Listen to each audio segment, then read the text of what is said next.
Magandang araw po, si Tats po sa Yumiko. Nandito po sa Batang Yumiko. Ito po, ay papakita ko sa inyo yung aming paggawa ng skip bin, ha?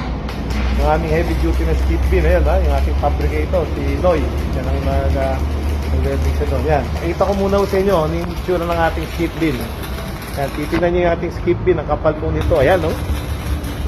Kapal, no? 10mm po yan. Kasi yung welding yan, pinupul weld po yan. Ha? Ito skip bin natin, ayan.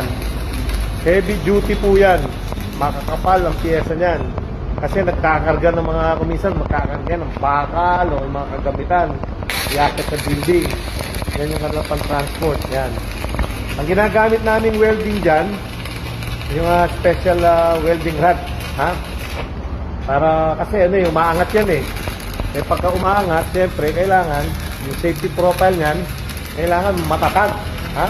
Fully welded. Saka maganda yung welding rod na gamit natin. Para hindi bumaklas, hindi bumigay, hindi mag-crack. O. Diba? O yan.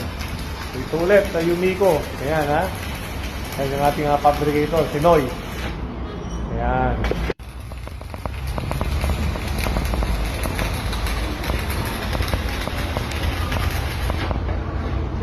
Ayan, nakikita niyo yung mga welding na yan, mga intermittent.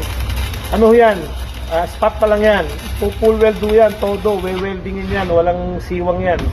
So, todo yan, magmula upisa hanggang dulo. Hanggang dulo. Lahat ng mga dugtungan yan, fully welded do yan. Paakyat yan, pa-slide na yan, fully welded do yan. Walang siwang yan, dire-diretso yan. Kaya, maraming gagamiting welding rod to. Itong skip bin na to. Puro welding rod ang gagamitin yan. Marami. Ayan. Okay.